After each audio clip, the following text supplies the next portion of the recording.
The Browns, they're putrid. They're the worst team in the NFL. The season, the 2024 season is over.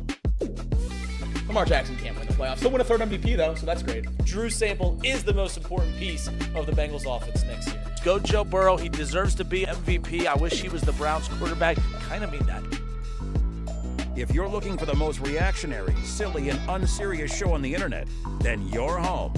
Live from Hamilton, Ohio, it's Off the Bench by Chatterbox Sports on 1410 ESPN Radio.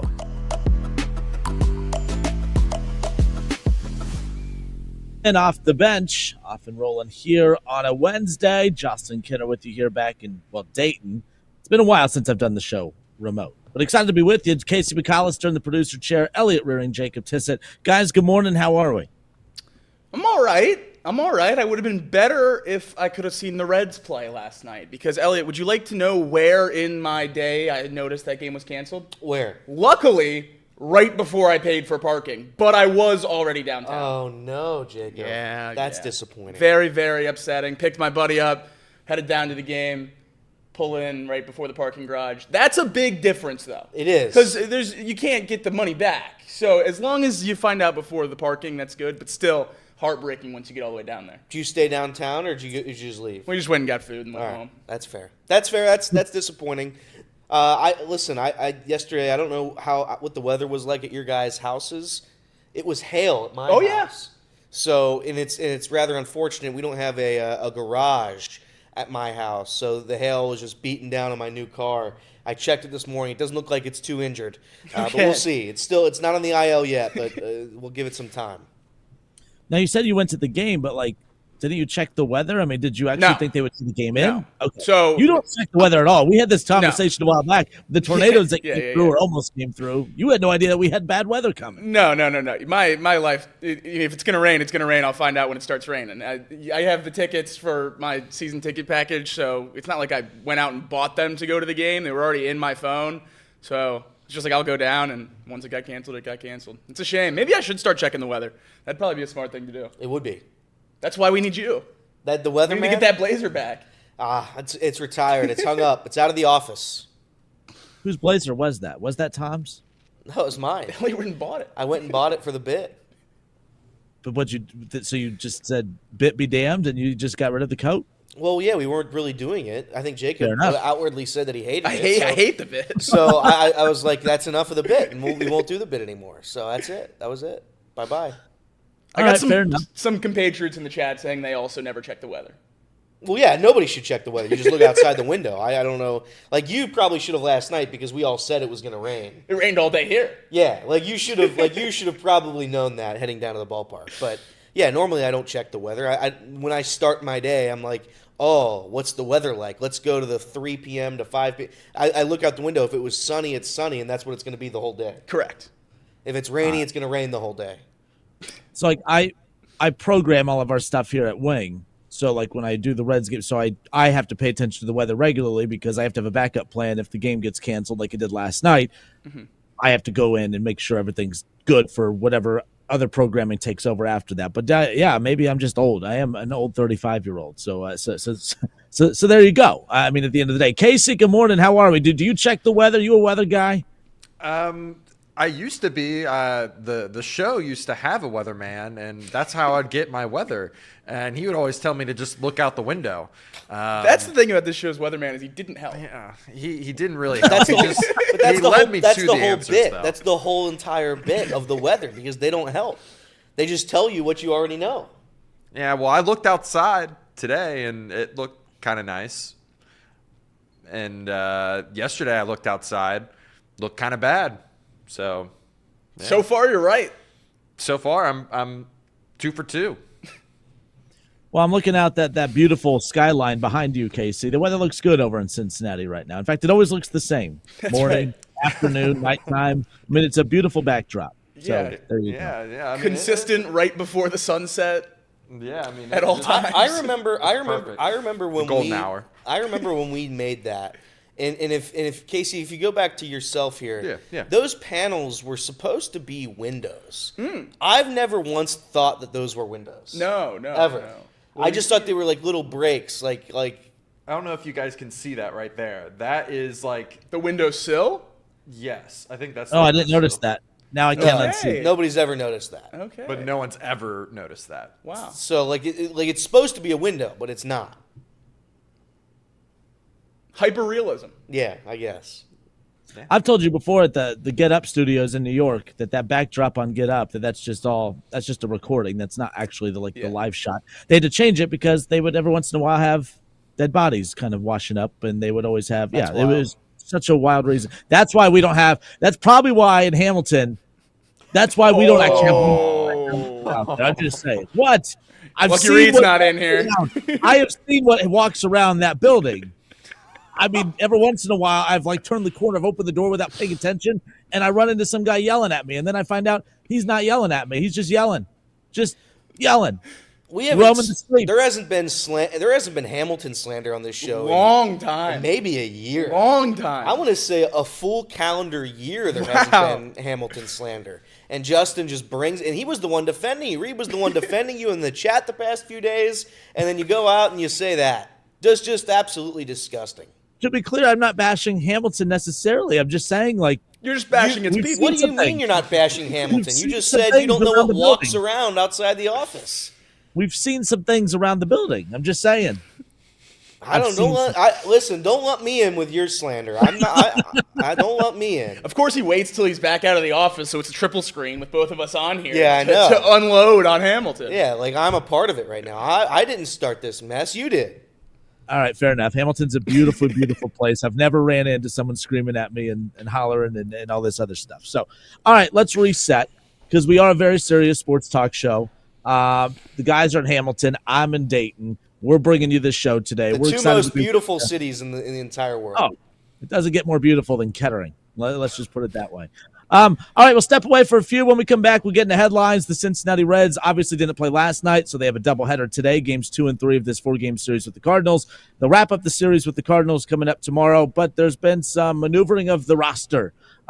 Chase Petty, we'll talk about him. We'll talk about Callihan. We'll talk about Jeimer Candelario, what the Reds are doing with him. Poor guy out of nowhere gets hurt. We'll discuss all of this when we come back. More Off the Bench next.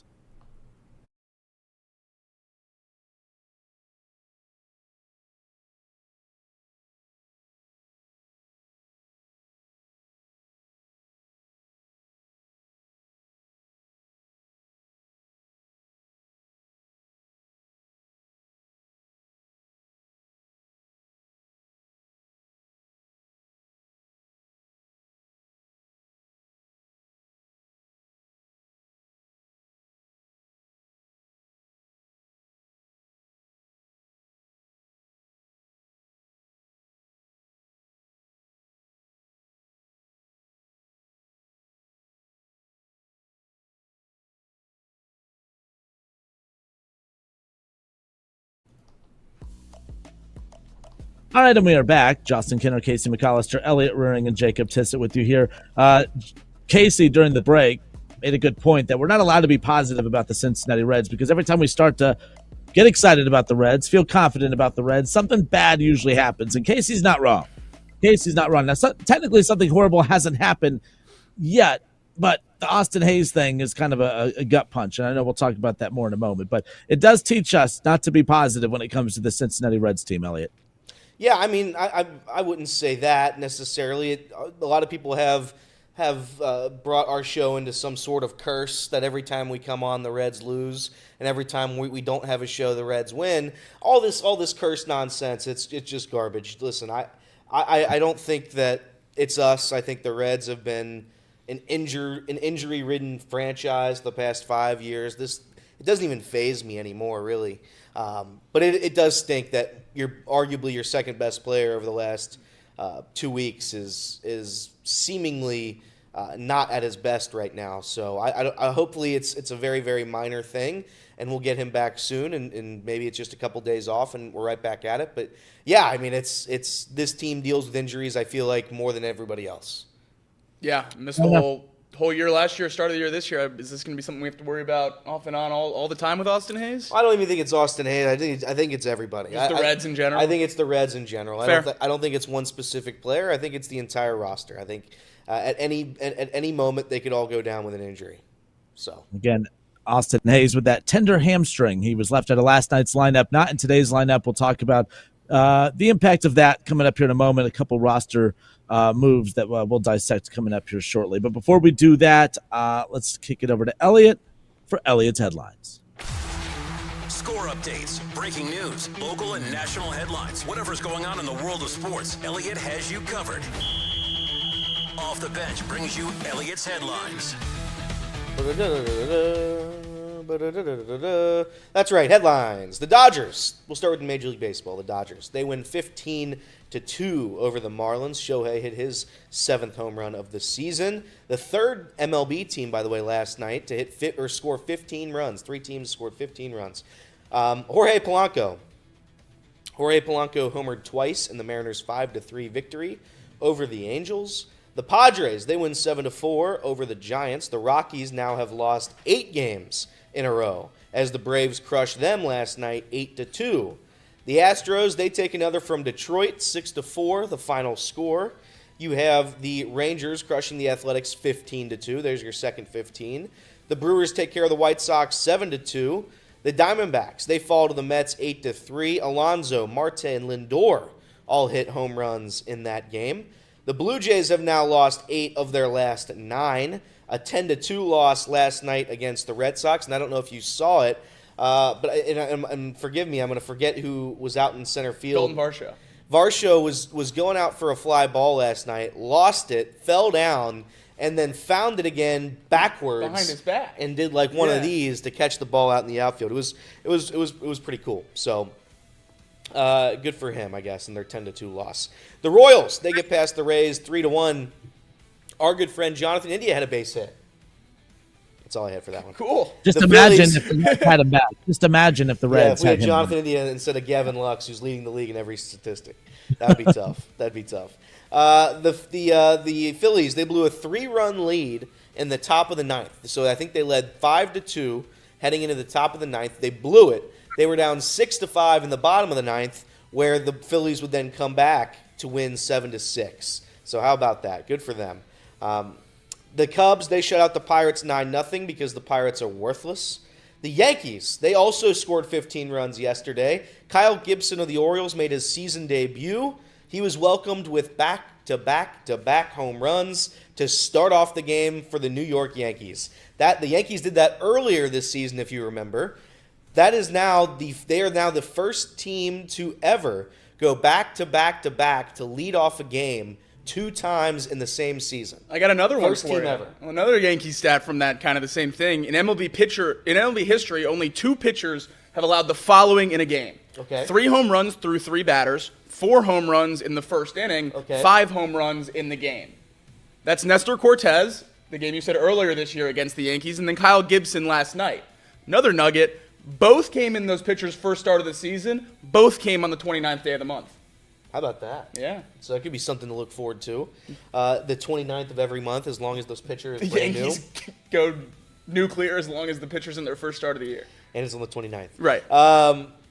The Reds. We will talk about the Reds later, but the Reds today, they have 2 games starting at 12:40. I believe it's still Singer versus Mikolas. I believe that's still the plan. That is the listing. And then it's Chase Petty will be starting game 2 to make his Reds debut. Tyler Callihan also called up to the big leagues. Of note as well, Kinner kind of mentioned it, but Jeimer Candelario is on the IL. He has been put on the IL for a back/lumbar/spine injury. I'm not going to sit here and call this the Phantom IL, but it certainly seems like it could be. And who knows if he's actually been injured. It certainly would give him a pass for being as horrible as he's been this year. But Jeimer Candelario, hopefully he gets right, goes in the IL and comes back later on and is able to play baseball. Way later on. Way later on. Super duper later on. The National Hockey League, the Oilers, they now lead the series 3-2 over the Kings, a 3-1 win last night. The Golden Knights, they won 3-2 in overtime against the Wild. They are now a game away from advancing. The Hurricanes and Devils went to double overtime, but Sebastian Aho, I believe that's right. There you go. He was the hero for the Hurricanes. The Devils get eliminated in 5 games. The Senators shut out the Maple Leafs 4-0, but Toronto still leads that series 3-2. They were up 3-0. Most dangerous lead in hockey. It'd be pretty Maple Leafs to blow a 3-0 lead in the first round. The National Basketball Association, the Pacers, they hold on to beat the Bucks last night. 119, 118 in overtime. It was Tyrese Halliburton who hit the game-winning shot with a second left. Pacers have never lost to the Bucks, ever, in the playoffs. Really? 1999, 2000, 2023, 2025, 4-0. How about that? Gary Trent Jr., he led the way for the Bucks with 33 points. Halliburton, 26 for the Pacers. And there was a little bit of an argument, I believe, at the end of yesterday's game, when I believe Giannis went over to Halliburton's father? No, Halliburton's father went over to Giannis. I see. Giannis was standing at about the free throw line after the game ended, and Halliburton's dad ran over probably this far from his face. Okay. And it looked like Giannis was running through every possibility and weighing the pros and cons of what exactly would happen to his career had he taken action. There was a look on Giannis's face. So you're saying, like, I want to squish this man like a bug. So you're saying Halliburton's dad shouldn't have done that? Little bit of an instigator, but I've also seen people saying he shouldn't be allowed to go to any games the rest of the year. And it's like, that seems a little extreme. Who knows? Passion, baby. It's about the passion. The Pistons, they keep their season alive with a 106-103 victory over the Knicks. Cunningham led the way for the Pistons with 24 points, 8 boards, and 8 assists. The Celtics, they win the series over Orlando in blowout fashion last night, 120-89, the final score. I got bad news for you. What's that? You're not going to like this one. Okay. In his last 3 games, Jason Tatum's averaging 36 points per game, 10.5 rebounds, 6 assists, 37 of 37 from the free throw line. He's the first player in NBA history to average 35, 10, and 5 while making 35-plus free throws without a miss over any 3-game span in NBA history. Let me see how I can spin it. When you close your eyes, do you see 36, 10, and 5? Because I see 26 a night. Here's what I see. I see a leader in the clubhouse, and that's Derek White. Derek White. And if Derek White doesn't start game 1 off the way he does, no, you're right. The Celtics just don't have a shot. Absolutely. So I think if Jason Tatum wants to take advantage of the position that Derek White put them in, then that's the way that they're going to do it. But congratulations. I guess he had 35 points, 8 boards, 10 assists, and hasn't missed a free throw in a month. But whatever. I'm not concerned about it. The Nuggets, they regained the lead in the series, 131-115 to win last night over the Clippers. 3-2 is that series lead. So the Clippers a game away from elimination. Zubac was the leading scorer for LA with 27 points. Jamal Murray leading the way for the Nuggets with 43 points. Any other headlines I missed? I don't think so. I think that might be it. Those are your headlines. Out of the NBA, I don't know if you guys saw this or not when it comes to the draft. I don't really care about the NBA draft. Cooper Flagg, I will be curious to see where he ends up. But only 106 players entered the 2025 NBA draft. That is the lowest number of early entrants since 2015, down from a peak of 363 players declared for the draft in 2021. Only 106 players declared for this draft. This NIL thing, that's good, right? That's good from the perspective of getting a lot of experienced players to decide to come back. We saw a lot of players that kept their name in the NFL draft hat and could have stayed at their current school or gone to a different school, made millions, and instead are signing undrafted free agent $3,000 roster bonuses or whatever it is, like I saw from DJ Uiagalelei. That's a significantly lower number than just 3 years ago. 300 plus players declared for the draft back in 2023 or 21, and now we're talking about 106 players this year. That's a low number. Yeah, I think it's probably good for both, right? I mean, the NBA is still getting the cream of the crop. They're still getting probably the best 100 or so players out of college basketball in terms of early entrants, but those guys that aren't those first-round picks, those second and fringe second-round picks, the undrafted free agents, those guys are going back to college. And college basketball is getting better players, staying longer, and you're able to form those relationships with the schools and the players. I know the transfer portal might negate some of that, but you're still able to watch some of those guys play for multiple years. And I think that's a big thing for college basketball. But the NBA, still getting their top 10, top 15, top 20 guys, and that's really what matters. I don't think it becomes a problem for the NBA unless you get down below 100. I don't know what that number would be, but there's certainly a point where if the early entrants get low enough, it's a problem for the NBA. I don't know where that is, but this seems like a good spot for both. UCF, by the way, Elliot, I know you went and watched UCF this past season, but I know That's when Cincinnati's not gutting their roster, Sacramento State is. We talked yesterday, Shaquille O'Neal, their GM now. Sacramento State, not many people have heard of them. Now they are talking about them. Mike Bibby, the head coach, obviously Shaq, the GM. They went and plucked one of the better players that's remaining in the portal, Mikey Williams. Ex-prep phenom Mikey Williams tells ESPN that he is committed to play for Sacramento State, one of the top players for UCF, who was being sought after by like the North Carolinas and all the bigger schools out there, picks Sacramento State of all schools. So I've always been fascinated by that, to have a small school that no one's really heard of, to just get a bunch of money pumped behind it, and to see if they go just collect all the biggest names out there and then try to make a run. I'm kind of pulling for Sacramento State at this point, so we'll see what happens. Well, do you want to have dinner with Shaquille O'Neal or not? That's true. That's my tiebreaker. GM of all GMs. Yeah. That's my tiebreaker. They got Mikey Williams in basketball and Jaden Rashada in football, both ex-high recruits. Both have major problems since they've reached college. This isn't, picking up a normal 5-star in the portal, but certainly more than you ever thought a school like Sacramento State was going to be able to get. So kudos to them for getting it done. But this certainly isn't the Jaden Rashada or Mikey Williams we saw coming out of high school. This kind of reminds me a little bit. Memphis is a bigger school and a bigger brand than Sacramento State. But when Penny Hardaway went to Memphis, all of a sudden started seeing an influx of those, ESPN top 100 players there, Bates and some others. So do you know that who Penny Hardaway's highest rated recruit at Memphis ever was? What? It was Mikey Williams. How'd that work out? He transferred to UCF, and then he's transferred to Sacramento State. I did not realize it's the that. exact same thing. So there you go. All right. So again, Shaq, the GM there. I wonder if when he makes a move like this, people say get shacked. Did they get shacked? When the Reds make big moves, it's called getting crawled. And the Reds, GM Nick Kroc, technically Brad Meter, they made a lot of interesting moves in the offseason. It's panned out pretty well. It's panned out so well to the guy that we were underwhelmed with Austin Hayes in the outfield. Now all of a sudden has become one of the Reds' best players and was out of the lineup technically last night, out of the lineup today. How much of a concern should the tender hamstring of Austin Hayes, how concerned should we be? That's what we're going to pick up with when we come back. More Off the Bench next.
We just can't have nice things. Not yet. No, we just can't have nice things. We weren't flattered by Austin Hayes when the Reds acquired him in the offseason. I don't think we looked at him as that big bat that Nick Kroc said that they were aiming to get. Problem is, he's actually kind of turned into that. He has been one of their biggest bats, one of their most consistent bats in a limited amount of games, only 13 games for Austin Hayes. But unfortunately, that's kind of come to a screeching halt, and we just don't know for how long. It was announced yesterday that Austin Hayes experiencing a little bit of a tender hamstring and was not in the lineup last night. I know last night's game never got played, of course, but the lineup for game one of the doubleheader today is out. No Austin Hayes in the lineup this afternoon as well for the 12:40 first pitch. Obviously, Elliot, this Austin Hayes news, any injury news is a concern, but I think we're all kind of holding our breath a little bit in regards to this hamstring issue for Mr. Hayes. Yeah, Charlie Goldsmith tweeted this morning, as of a couple minutes ago. Candelario's back, TBD on a timeline to return. They have to let it settle and see how it feels. And for Hayes, they're buying some time. The MRI showed some minor results. They're exploring not having him go on the injured list and seeing how the symptoms are. So that doesn't seem promising to me at all. I don't, again, not a doctor, not a medical doctor. I'm not going to speculate on speculation. But that seems like he's hurt, and that seems like that's not going to be good for the Reds for the next couple of weeks here. If it were up to me, I would say, put him on the IL so we don't lose him further on in the season. We have Will Benson down in AAA who's been destroying baseballs left and right. If the Will Benson experiment doesn't work while he's gone, then we know what we got with Will Benson, and we won't do it again. But at least I would say that we can explore that. I'd rather explore that than just have him sit on the bench. Doesn't make much sense to me to have another injured guy sit on the bench when we have better options there. What's this team's infatuation with exploring not putting guys on the IL? Yeah, I don't know. This isn't even just a this year thing. This is a long issue with I feel like the Reds have. Yeah, CES last year had the injury, and we just wouldn't put him on the IL until it was too late. I don't know. I truly don't understand. The reasoning behind it. I don't understand the medical. I don't know who's the leader of that. If the medical staff says they're hurt, they're hurt. You know what I mean? Yeah, right. Like I don't understand who has the final say. Does Terry Francona have the final say? Did David Bell have the final say? Do the players have themselves have the final say? I don't know. I don't understand how it works. I'm not going to pretend like I do. But as of right now, if I were the Cincinnati Reds, do you lose Jeimer Candelario to the IL for some time? Yep. But Jeimer Candelario wasn't helping you at all. I don't mean to be disrespectful, but literally anybody with a bat in any part of our minor league system can hit 110 when they come up here. So we can get that production elsewhere. I'm not worried about that one. Austin Hayes, it doesn't make sense to have another guy that's banged up when you have already Spencer Steer up here, who is dealing with that injury. So are we going to do the same song and dance with Hayes that we've done for the first 2 months with Steer? I hope Or it's not. just DH him when he can, and he doesn't feel great, and then he doesn't look like a competent bat. That feels like where we're headed. If you're just gonna try to feel this out and not put him on IL, just put him down. If he can't play, put him on IL, and then bring him back in 9 days, 8 days. Yeah, I don't think it would be a horrible decision to rest the guy who's been tearing it up. I know AJ in the chat says, why does that not sound promising?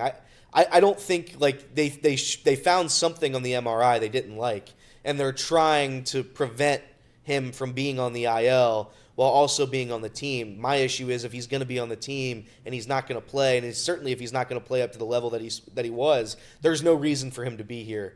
If you have Will Benson down in I'm not going to say Will Benson's the savior of the Cincinnati Reds, but he is hitting as well as a human being can hit down in AAA Louisville. So bring him up. Put him on the IL. We'll see you in 10 days, and hopefully everything's right in the world. Look, at the end of the day, first of all, obviously this is not a great thing. Austin Hayes has been fantastic since coming off the IL and making his debut 13 games ago for the Reds, or at least in the 13 games that he's played. But I will say, I'm not trying to downplay it and say it's not a significant thing. Obviously it is. We've been burned before with some of these minor injuries that turn out to, linger. And it may not put them on the IL, but it impacts the way that they perform the rest of the season. And I'm just hoping that we haven't seen the best of Austin Hayes, and the rest of the season we're just dealing with a shell of himself because he's trying to battle through this injury that the Reds are trying to do everything they can to prevent him from going on the IL. So the positive spin I'll say is this. At the beginning of the season, we're going to talk about the catcher situation for the Reds coming up here in a moment. But Tyler Stephenson, when it was announced that he was not going to start the season, on the roster, that he was going to be on the IL, that was devastating because we looked at this roster, we looked at that lineup and said, where the hell are we going to get production from? There's no one in that lineup outside of McLain and Elly that we felt truly confident was going to be able to consistently put the bat on the ball, put the ball in play, and at least put pressure on opposing teams' pitchers. Well, right now, this lineup is pretty damn good. I'm not saying, and we've talked about how long this lineup can sustain it, but with the way guys are playing right now, if there was ever a time for Austin Hayes, I guess, to experience this type of injury and have to miss some time, at least it's happening at a time where you're getting production from the top of the order. What you see with TJ Friedl, I know Matt McLain's, he's trying to figure himself out, but you look at Elly De La Cruz, who's in the midst of a 12-game hitting streak. Obviously, you look at the emergence of Noelvi Marte, Gavin Lux, the best hitter in the National League, or what does he have, the best average in all of baseball, whatever it is. We're going to talk about the catcher positions. They're getting production from both catchers right now before Tyler Stephenson even comes back. The good thing is, at the end of the day, they can weather this storm for a little bit, I think. I think that this lineup has been good enough and hopefully can remain good enough to weather an absence of Austin Hayes. How long of an absence? I don't know. I hope this isn't going to be a lingering thing. But the positive spin, I'll say, is at the end of the world, not yet. I think this lineup's been good enough as of late to be able to hit through the next couple of weeks if he does have to miss some time. So it bothers me. I hope he can come back, and I hope he can be the same player he's been to this point. But I do think this lineup, as of today, on April 30th, they've been good enough to this point that I feel confident that this won't be as big of a blow as what many people believe it can be when it's all said and done. I do find it interesting that today it's Callihan in the outfield and not Will Benson, not giving him that shot. I wonder now at this point, what does it take for him to come back up? I think that move is because they get that extra player today. So I imagine he goes immediately back down. Right. But you'd still think if you have to start him. I imagine they didn't want to bring Will Benson back up. And then send him right back down? It might be an options thing, too. Fair enough.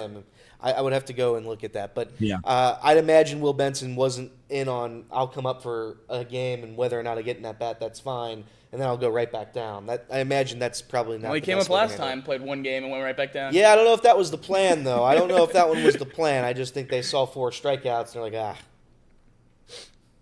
Forget it. Forget it at that Forget point. it.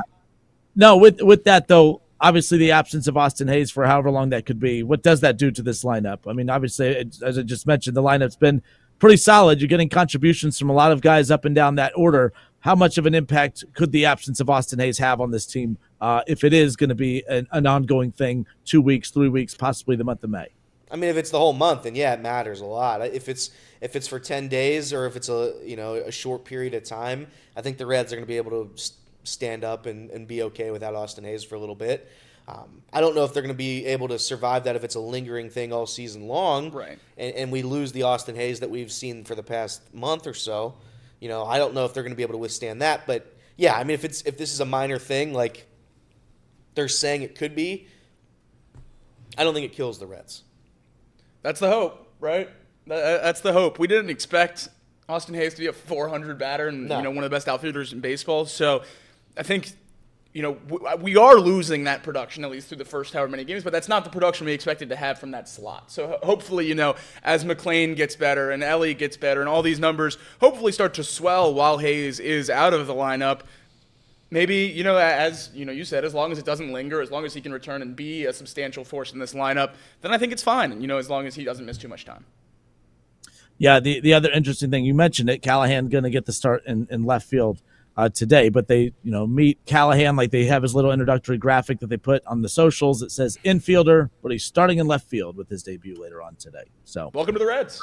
Yep. So there you have it. But all right, off the bench, Justin Kinner, Casey McAllister, Elliot Rearing, Jacob Tissett with you here. The Reds have a doubleheader coming up later on this afternoon. First game will be at 12:40, and then the regular scheduled 6:40 matchup coming up later on today. Now, the Chase Petty thing will be interesting because, again, I'm curious to see. That's another pitcher that the Reds are going to throw out there and debut. Has that been announced yet that he is going to start later tonight? Is he the one that's actually on the mound tonight? So it's undecided right now, listed on ESPN, but on the Reds' Twitter, they announced officially that he has been added to the taxi squad and called up, which is that spot that Elliot mentioned before, that you're only up for 1 day, so would make sense that he would start tonight. Chase Petty in Louisville, a 3.52 ERA in his 5 games started, 23 innings, allowing 21 hits, 9 earned runs, and 4 home runs with 9 walks, 27 strikeouts, and a 1.3 whip. I think he's serviceable. I think this is a guy that we've all been excited for in Cincinnati for a while to see what he could do. If he's able to succeed, it's if he's able to look good today, later tonight, I'll be pretty pleased. And maybe, who knows, maybe he gets to come back up eventually later on this season, because I do think that 5th spot's still uncertain as of right now, given the fact that I don't know, if Nick Martinez has looked good his last 2 starts, but will it be able to continue? That's obviously up to him. So I'm excited to see him pitch in a Reds uniform, though. Yeah, it's wild. As all starting pitchers for the Louisville Bats are out right now. They're all on the IL, so they had to kind of dig a little bit deeper to call up Chase Petty at this point. Look, they're bringing him up ahead. Like, this reminds me of the Rhett Lauder call up. I mean, a little bit different. Obviously, Rhett Lauder gets called up because they had no healthy pitchers. This is just an interesting circumstance, obviously taking advantage of the timing of this doubleheader coming up. A chance to throw him out there and see what you have. But it will be interesting because if he goes out there and doesn't look great, obviously we'll be sent back down. But again, if he comes out and looks strong and has a strong debut and a strong outing for the Reds, just more pitching depth that this team has coming up through the system, which will be a good thing. We talked about it with Nick Martinez a lot, that we thought it was Rhett Lauder that comes up and takes that slot and pushes him to the bullpen whenever Rhett is ready to go. If Chase Petty comes up tonight and throws, 6 innings of 1-run ball or whatever it is and looks dominant on that mound, I think it's a conversation you have about figuring that out, about maybe keeping him up here. I certainly think so. I mean, who really knows what our bullpen is? There's a couple spots I would say that are shaky as of this second. Maybe they make some moves there, put Nick Martinez in the bullpen. I really don't know what the Reds would do going forward to keep him up here. Right. But I like him to be ready to go if he's able to. And I don't hate the 6-man rotation thing either. So who knows? Who knows what the Reds will do? I'm just as we get to experience, him, and hopefully we see Burnsy at some point this season too, to just know we have that depth there is important.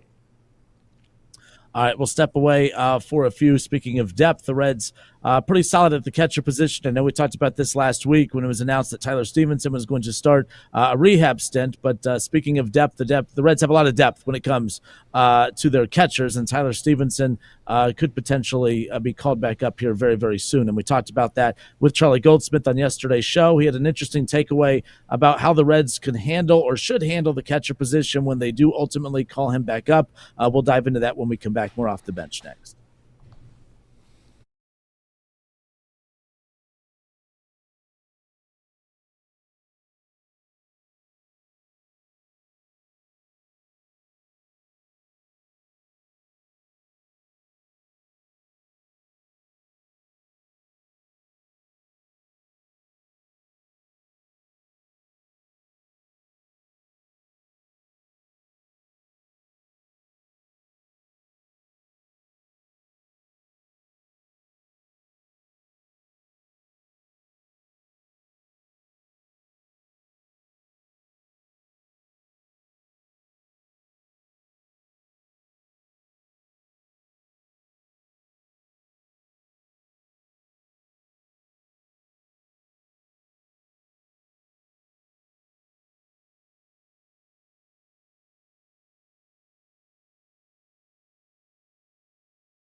All right, and we are back off the bench. Justin Kinner, Casey McAllister, Elliot Rearing, and Jacob Tissett with you here.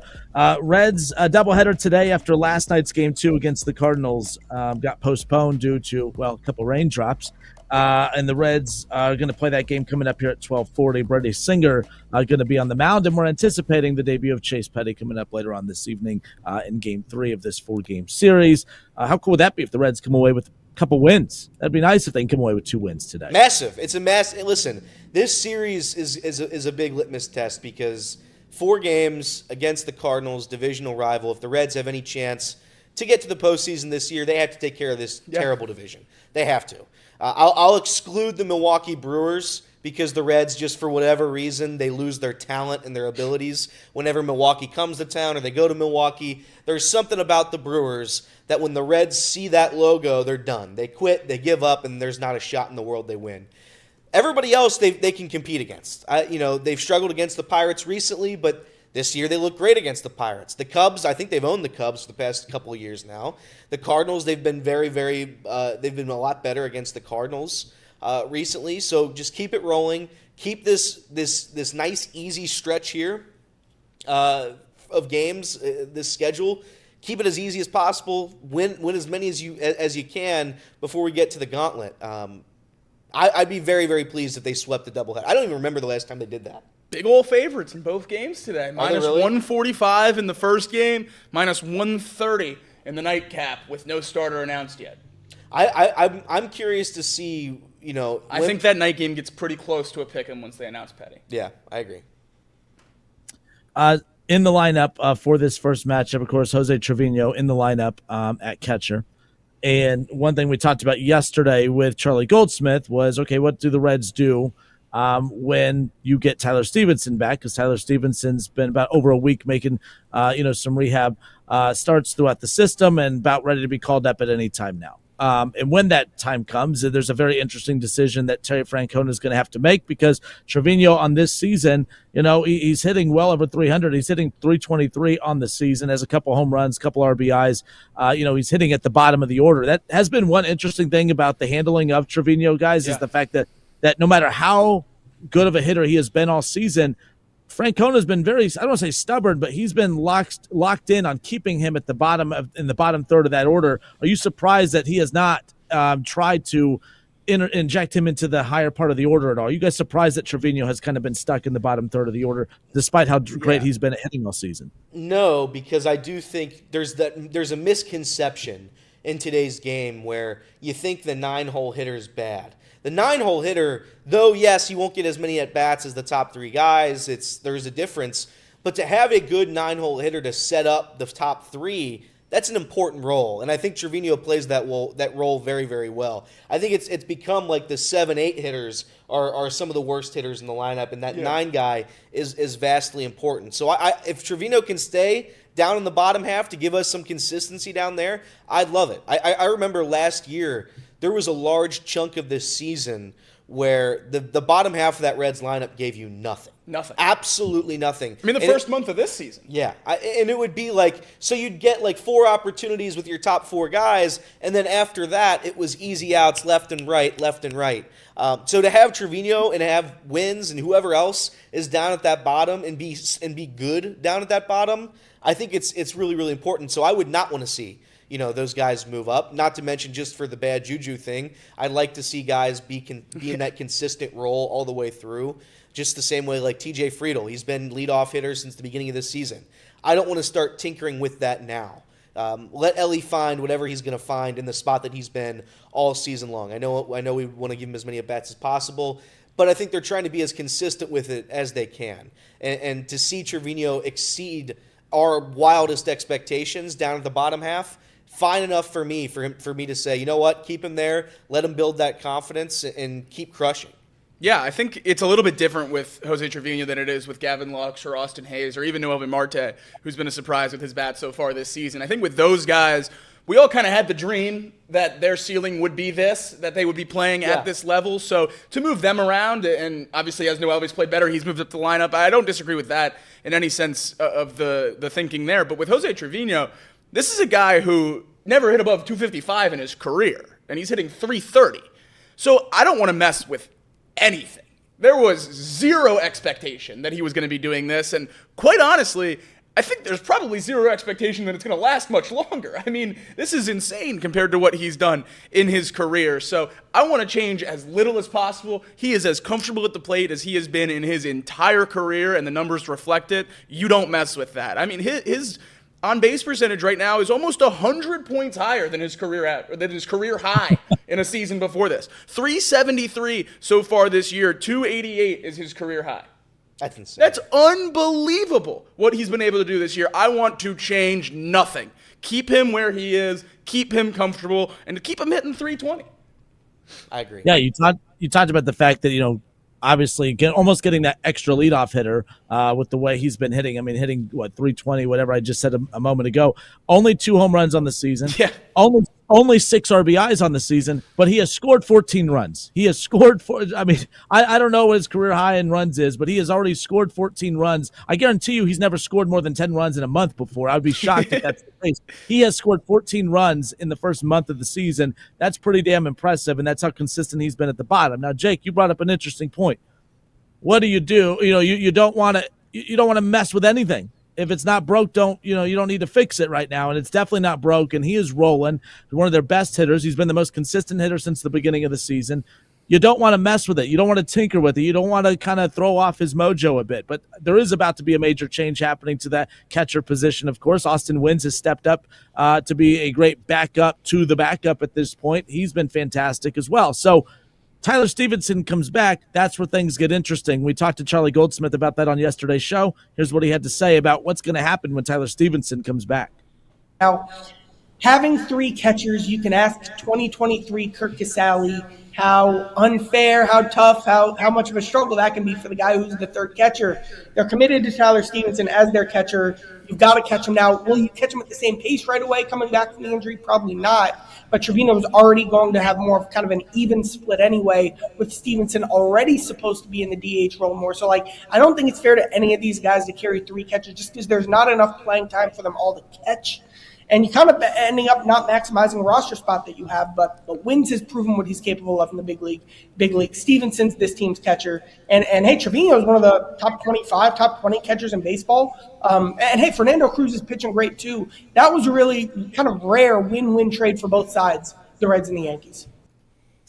Trevino's been fantastic. You don't want to tinker with it. You don't want to mess with it. But his role's about to honestly change when Tyler Stephenson comes back. How big of an impact can Tyler Stephenson have on this catcher room? And I don't necessarily always mean in a good way. Could it have a bad impact, as you got to give Stephenson time to come back and get acclimated? In the meantime of him getting acclimated, those are opportunities that you're then pulling away from Trevino, which could then mess with his rhythm. And he's been fantastic to this point. I find this to be a very interesting problem, if you will. It's a good problem to have. I just find it to be a very interesting one that I don't think the Reds were anticipating having. Yeah, it's a good problem to have, and I think something that's making it a little bit easier, or at least elongating this process, is Tyler Stephenson's not mashing pitches in his rehab assignment. He's hitting about 150 right now. He has the home run that I know we talked about and it was posted all over social media, kind of led people to believe he was going a little bit better than it is, I think. I'm in no rush to bring him up. Keep him down as long as he can be in this rehab assignment, and then call him up when you have to have that decision made. I do think, regardless of how the numbers look, it's Tyler Stephenson that's the catcher. It has to be, and it should be. I don't think he'll catch as much as was the plan going into the season. I think that certainly has changed. It's Jose Trevino that's going to be, in there a lot of the time. Will DH Tyler Stephenson, might play him a little bit at first base, though that's not something I expect a ton. I do think Austin Wins is probably done. I think that's probably just not something you have space for. And that would be a shame, at least in my eyes, because I don't think, and I could be wrong, he's got 30 at-bats, which obviously isn't as much as Trevino. Trevino was 62, so he's got less than half the at-bats, but he's been destroying the baseball. I mean, I don't know, if I were Terry Francona, and I'm not a baseball manager, I'm not a manager, I've never been a manager, I've never won a World Series, so I'm not going to go into the logic of our Hall of Fame manager. Saying that, it's hard for me to sit here and be like, you know what, I would really like Tyler Stephenson to catch, while the two guys that we have been catching mash and break the cover off the baseball, send one of them down. It doesn't sit right with me. I understand what Charlie said, that it's not fair to all three of them. I get it. Trevino and Wins, as of right now, Wins certainly has whenever Wins goes on his next 0 for 7 streak at the plate, he might be gone. But until that happens, I don't think you can send him down. I really don't. If there's any inkling of struggling from Austin Wins, you send him down. But he's been too good. He's been too good. And the guys that we have up here right now desperately need him. If one of them has to learn first base, they learn first base. Cue the Moneyball meme. It's how hard is playing first base? It's incredibly hard. To be quite honest, I don't care how bad of a first baseman you are if you're going to hit 450. I do not care. I imagine that you're not going to be it's impossible to be horrible. You're just catching the baseball. If you're not the best scooper, if you're not going to be able to pick the ball off the dirt, then yeah, maybe we'll have a conversation. But I have a hard time believing a catcher is not going to be able to at least be okay in that role a little bit. I think until you see a struggle out of somebody, those two have to be the dominant players right now. Of course, Tyler Stephenson is your catcher. Of course, he's your catcher of the future. And he has that spot. He's earned that spot, and he's going to have that spot the second he comes back up to the Reds. It's just hard for me to sit here and say, yeah, let's send Austin Wins down hitting 490 in the majors. It doesn't make sense to me when you have guys like Jeimer Candelario, now not Jeimer Candelario, but when you had guys like Jeimer Candelario and Spencer Steer still struggling to make contact with the baseball and struggling to put the ball in play. So for me, I know what Charlie said. I understand it, but there is no way you can send any of those three guys down to AAA. Not in my world. Especially I think the Austin Hayes injury too, different position, but from an impact of this lineup, I think Austin Hayes, kind of keeping an eye on what kind of absence he could potentially have with this team could impact that as well, because this team doesn't have a whole lot of depth. One other thing too, I know we'll dive into when we focus on Candelario here in a second. It was interesting hearing Charlie say yesterday that, well, really you can't afford to move on from Candelario because you don't have any depth. You don't have anyone to replace it with. That's why I'm very fascinated to see how Callihan does today. It would be nice to see a guy that they call up actually start to, produce out in the field and with the bat in his hand as well, the way we've seen this team fortunately get a lot of production from the pitching that they've called up in recent years. I think if Hayes is going to be out for some time, you're going to need as much help in that lineup as possible, and that's why you got to get creative with how you handle this catcher position. I remember a few years ago, Tyler Stephenson, I think it was like 2 or 3 stints on the IL, all from collisions at home plate. And it led to the big debate about, well, should the Reds, who don't have a lot of pop in this lineup, they desperately need him in the lineup, and he's playing the most physical position out there, should they consider moving him? And I remember having Tyler Stephenson on at Reds Fest, and I said, would you ever be open to the Reds if they came to you regarding a move to first base? He said, absolutely not. He's a catcher, and that's what he's been, and that's what he's going to be moving forward. And then a little bit later, have Nick Kroll on, said, are the Reds open or, willing to have that discussion with Tyler Stephenson to potentially look at first base? And Nick Kroll said, oh, absolutely, especially if it keeps them, available every day and if it makes sense. And I said, well, that's awkward because Tyler Stephenson just told me there ain't no way in hell he's going to move to first base. I bring this up because it's not a permanent move to first base. It's not anything, but you got to do what's best for your team at a certain point. And the Reds have a weakness at first base right now as well. If it makes sense to put Tyler Stephenson at first and DH for an extended period of time in 2025 to make sure you maximize the production that you're getting from Austin Wynns and, of course, Trevino, to me, that makes the most sense. But I just know egos get involved. I do know that it's not the simple fix right there. And I do know that there will be hesitancy to make that move because you don't know if these two catchers can sustain this run that they're on moving forward. I find this move fascinating when it comes, how they're going to handle it at the end of the day. Yeah, call me crazy. If Tyler Stephenson's healthy, Austin Wynns should never once catch over him. Never one time. Never catch. Correct. So the only 2 people that should play catcher for the Reds when Tyler Stephenson is healthy is Tyler Stephenson and Jose Trevino. Correct. And when Jose Trevino's catching, Tyler Stephenson should be DHing. So then Austin Wynns needs to not be on the roster. I think he can be. I think he can play first base. He shouldn't learn first base with the Reds. He can go learn first base with the Bats. But if Tyler can already play first, why would you not explore that? Because he's our catcher. Yeah, Tyler Stephenson is the catcher of the Cincinnati Cincinnati Reds. Or he Reds. could be a leader and say, what do I need to do to help my team win? Or he could be a leader and be, what do I need to do? Helping this team win is Tyler Stephenson catching. That is very much where I'm at on this. When you have your backup catcher that's a better defensive catcher than you and is a better hitter than you right now. That's what I was about to say. Jose Trevino has been abysmal behind the plate this year. Career lows in blocks above average, career lows in caught stealing above average, career low in framing. Tyler Stephenson had better numbers in all 3 places last year. The bat has allowed us to ignore that, and that's certainly part of it, and you need that. But Jose Trevino has not been great behind the plate this year. Tyler Stephenson is the best catcher we have on this roster when he's healthy as an all-around player, and I don't think there's any question about that. I think it would be a massive mistake to move him off of catcher when you only have him for 2 more years. Not permanently, but in a short period of time to maximize these guys while they're hot. When they cool down, then resume as you were before. But you're also just burning the bridge with Tyler Stephenson in that sense. You'd be maximizing. If he doesn't want to be a leader, then that's on him. That would be on him, in my opinion. Well, I don't think. I wouldn't want to switch positions. If I'm a career catcher making a ton more money. That's all these guys are doing on this roster. Everyone's playing positions that they normally don't traditionally play. Those guys aren't up for contract in 2 years in the catcher of the organization. The catcher, unfortunately, is the one position where there's such tremendous value to be a catcher. Where you can't move it. Like that's the one. Like Tyler Stephenson can't be a first baseman. He's going to lose tens of millions of dollars if he were to go that route.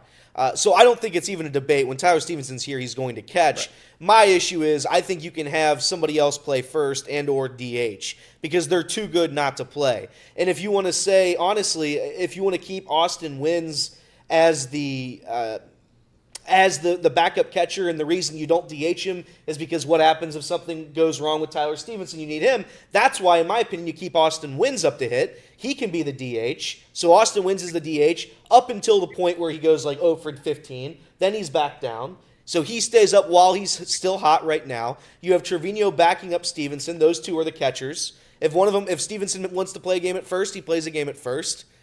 But as of right now, I think it does make sense to roster all three of them. I could be wrong, but that's my thought. All right, off the bench, we are, again, Justin Kidder, Casey McAllister, Elliot Ruring, Jacob Tissett. Off the bench with you here at Chatterbox Sports on YouTube, 1410. ESPN Radio in Dayton. Reds and Cardinals, game 2 coming up of one of two today, but game 2 of a 4-game series overall. But the Reds took game 1, looking to take game 2. They didn't play last night. The Cubs got a big win last night. And again, trying to keep pace with the Cubs at the top of the division right now. The Reds still holding on to that final wild card spot. None of that matters as we sit here in April heading into May, but pacing does, and keeping an eye on those teams that they're going to be battling with for the remainder of the season. We'll be keeping an eye on them. Step away for a few moments. We'll return to talking some Reds, and then we got some Bengals content around the corner to close it all out today. Off the bench. We'll be right back.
All right, and we are back. We'll get back into some Reds in a moment because something just came out now that had us all.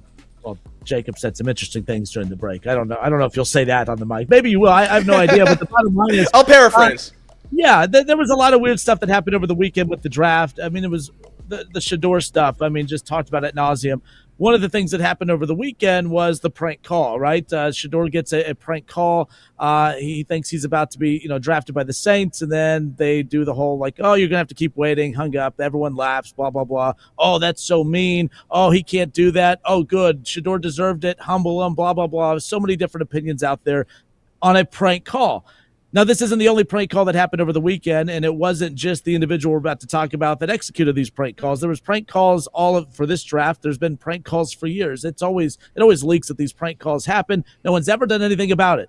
But because it happened to poor old Shador, and I shouldn't say poor, the guy's doing all right. Because it happened to Shador, oh my goodness, something has to be done. Heads need to roll. No, punishments need to be handed out. What just happened, Jake? I think that's a pretty big reach there, Kenner. But the fallout from the prank call, NFL fined the Falcons $250,000 and DC Jeff Ulbrich $100,000 over the leak of player phone numbers over the weekend. Now, this is the first time any of these prank calls have ever been traced back to an NFL team. Cooper DeJean last year was 2 high schoolers that had his number from high school he had never changed. Tyler Warren reportedly the same thing, a number he had from college that had been passed around from friends. The reason why this is such a big deal is because it was an official NFL phone number that was private and only sent to the NFL teams.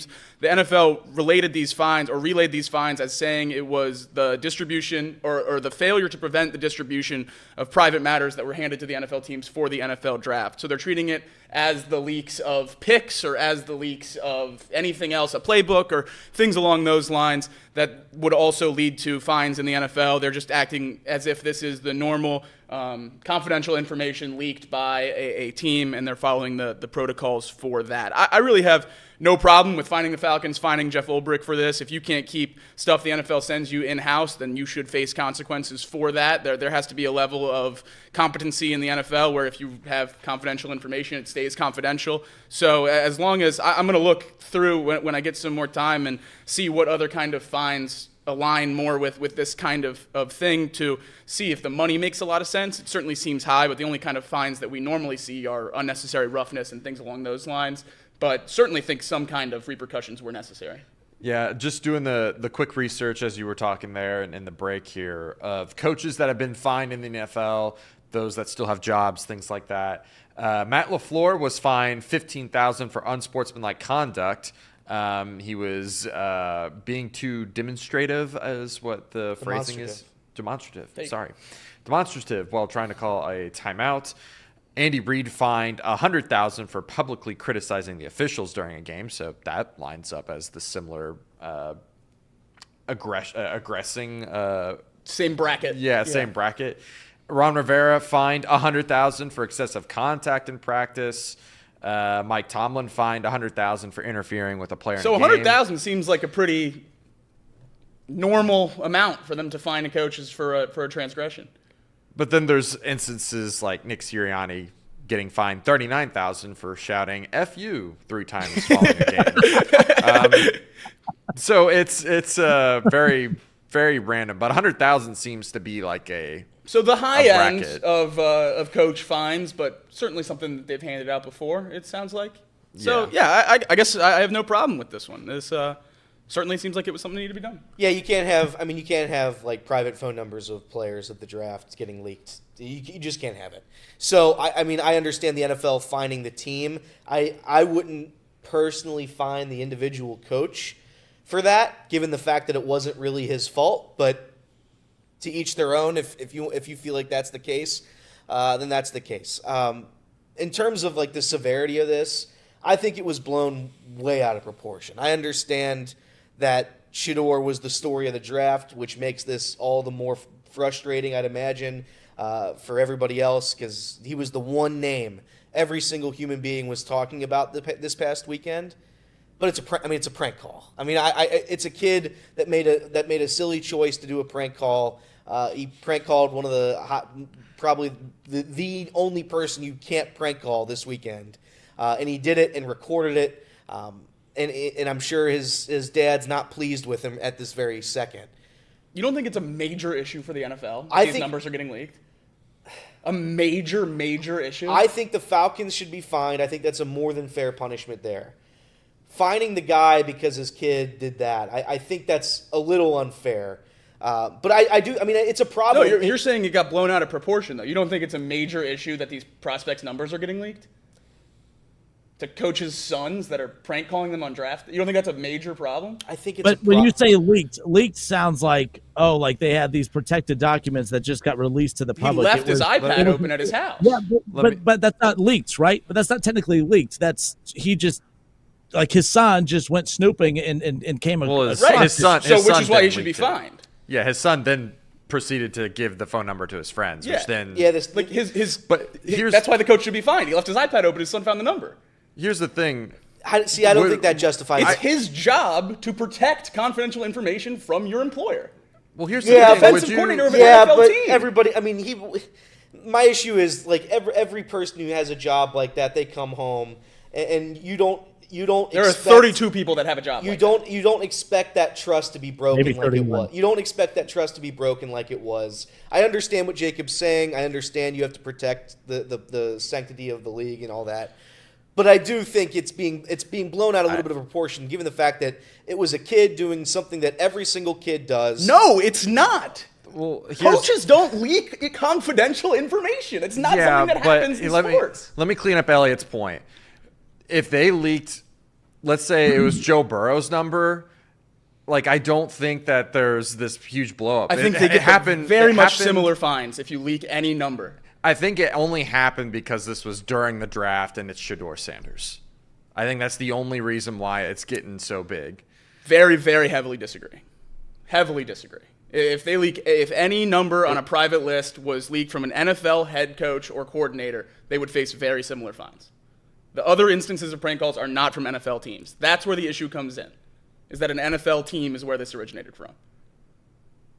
Is this the only instance, and I believe you, Jake, I'm just curious, is this the only instance that a prank call happened because of a number leak, that a number that was accessed from the NFL database or whatever? Is this the only prank call that we could assume is that? It's the first time that has ever been confirmed. Okay. Cooper DeJean and Tyler Warren, both of the notable stories from the last 2 years, were original friends, as I said earlier, where they had the same numbers that carried over from years before. All right.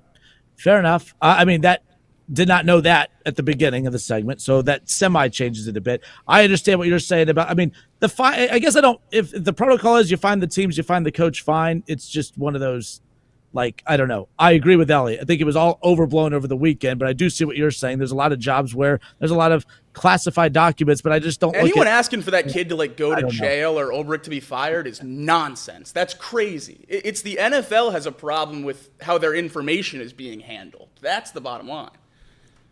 Do you think that's changed next year? They're going to have to come up with something Yes. different, right? Yes. I think there's going to be a very in-depth process with one phone number per every athlete. See, Shador, legendary. Already. He told you he was changing the league. He told you he was changing the league. One number at a time, baby. One phone number at a time. I will say this. What is the biggest mistake that you got? What is the most money that you have cost your parents with a mistake you've made? Have you ever made $100,000 mistake? I ran up the in-app purchases on Clash of Clans back in the day. I was buying gold and diamonds. Madden Mobile. I was big on the Madden Mobile cash as well. In-app purchases did me in. I'm trying to think. I really don't know. While you're thinking, I got in trouble. On ahead. a family vacation once, I opened a $3.50 Dasani bottled water in a hotel that I didn't know you had to pay for it. I thought my mom was going to kill me. I mean, I literally thought I made the biggest mistake in the world. I specifically told you to not touch anything in the fridge or on the fridge. I'm like, well, it's water. Who the hell? I think in the hotel who charges you for water is ridiculous. They are not free. They are not free in the hotel. That's a mistake that has been made. That has been made in the past. I'm trying to think, and I don't know. There was one time I remember when I was a little guy. I was I think in second grade. I remember there was something in a store that I took. It was a little tiny little pin, and I stole it. And my mom found out that I stole it, and I had to return it. But I don't think I've ever cost them money. I've never gotten into a big car accident. I've never crashed a car or anything like that. So I'm trying to think of even what I have. Casey's done. over there with a good. I guess you know what I'll say this: my ACTs were waste of money. My parents lost that investment. I think they paid for 5 ACTs. I did not get higher than a 24, so that was on them. Yeah, I think for me, I had not necessarily something that I did intentionally. I accidentally tripped over my dad's power cord to his laptop, shattered the screen, and this was in 2007, right before the 2008 crash, where he had all this investments and stuff. So he was probably already stressed out of his mind and had all of his, stocks opened up on his laptop or whatnot. And I don't know if I cost him a lot of money. Hopefully not. I think it was kind of inevitable what was going to happen with those investments. Yeah, probably. It was coming in 2008, whether you crashed the computer or not, brother. But at the end of the day, my goodness, that coach just got fined.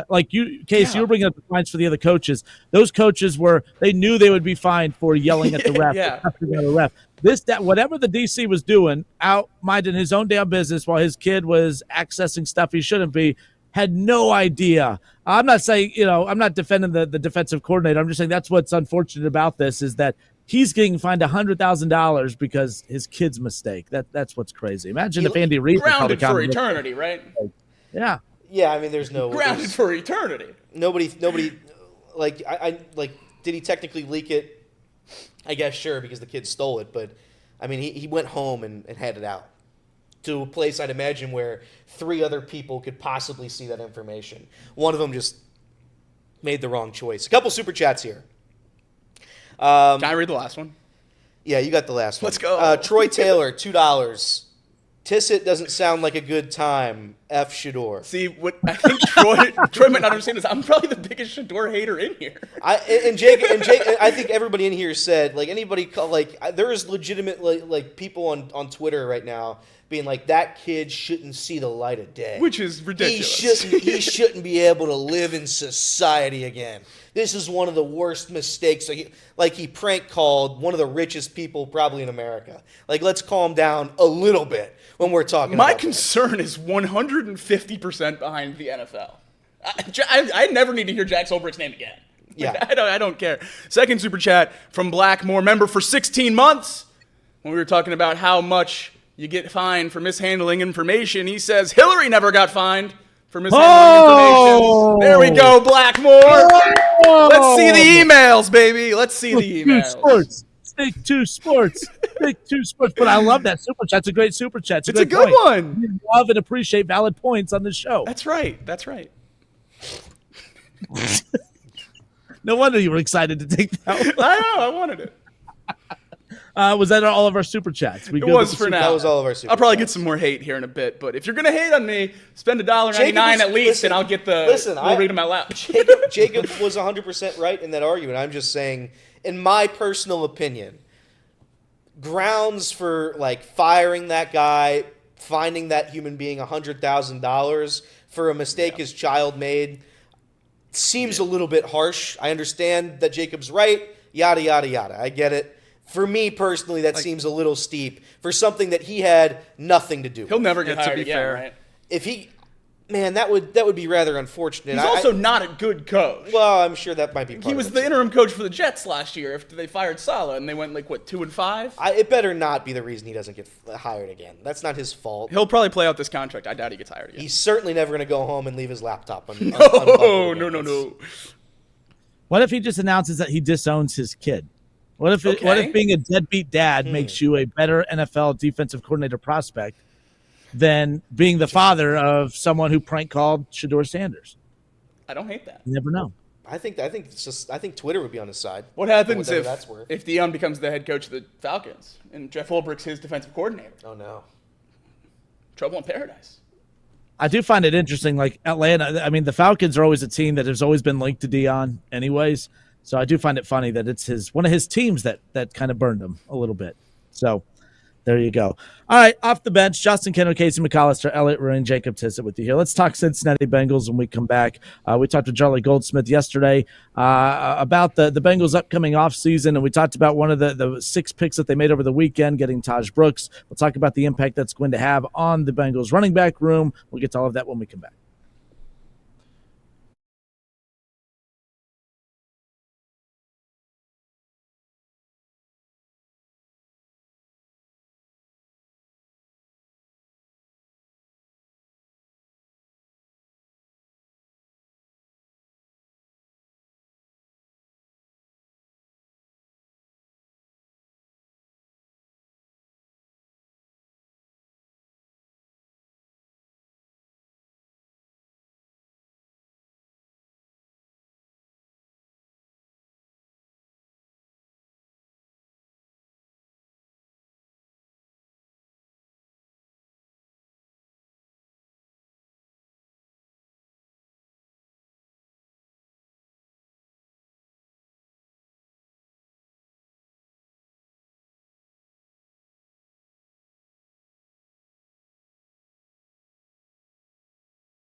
All right, and we are back off the bench. The conversation continued during the break.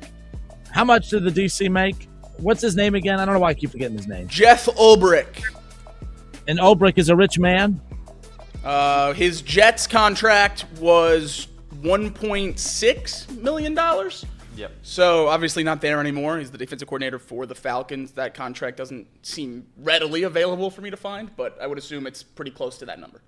And then subtract 100,000 from it. And that gives you your total. So there you go. Definitely one of the wilder stories. First article when you look up Jeff Ulbrich is Jeff Ulbrich's family includes three kids and loving wife Christina.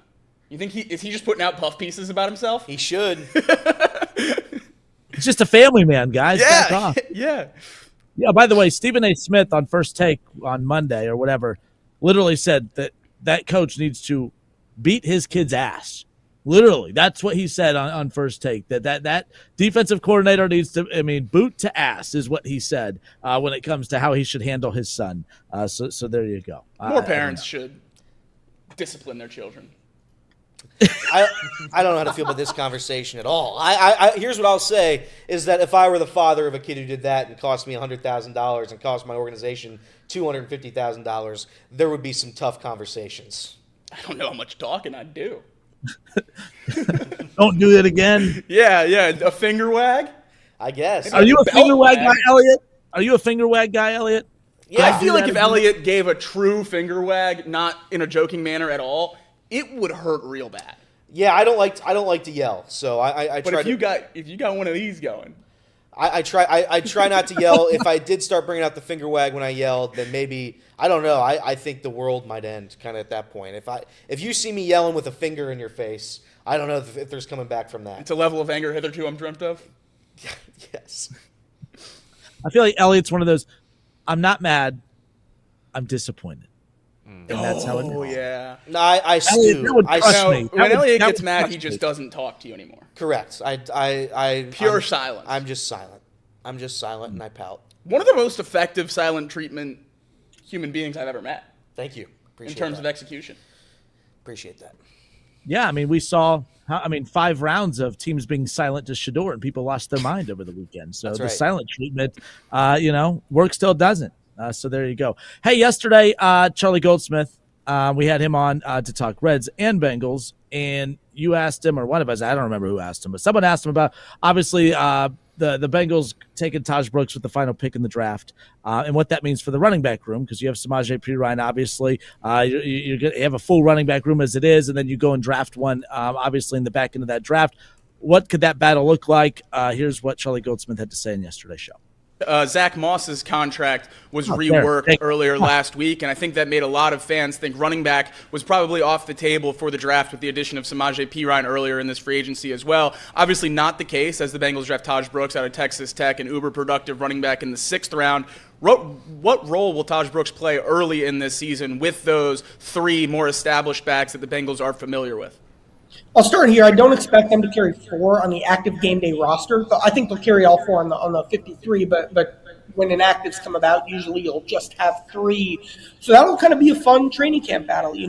Zach Moss, I think, was one of the 32 best running backs in the NFL last year before he got hurt. That's fine. There's an efficiency, an ability to hit singles, an ability to get the 4 yards and keep you on schedule, plus some ability in pass protection as well. You'd like to see him be better on checkdowns. Perine, great check down guy, great pass pro guy. We know exactly what he is. Brooks is probably the 2nd best ball carrier in the room and probably has the highest upside on kick returns. Special teams could be a factor here that would weigh in Brooks' favor because he does have more special teams ability. So let's see how these guys look in camp. But Brooks, they felt in the deepest running back class we've seen in a long time, was too good of a value to pass up, even though they did have much bigger needs on the roster, including one we haven't talked much about, like they could have used a wide receiver in round 6, but the value with Brooks was too high to pass on. Obviously, the run game. And by the way, Jacob asked the question. Duh. I don't know why I forgot that, but it doesn't matter. Great question. It was a great question.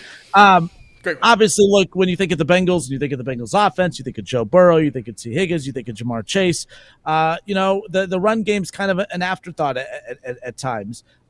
It's a very important aspect of football, obviously, for any team, but when you think of the Bengals offense in particular, you don't think of the run game. But the Bengals run game is obviously way more important than people want to give it credit for, because I think the one thing that this offense definitely needs is a little balance. I actually think that if Joe Burrow's numbers aren't as good next season as last year, that's a good thing.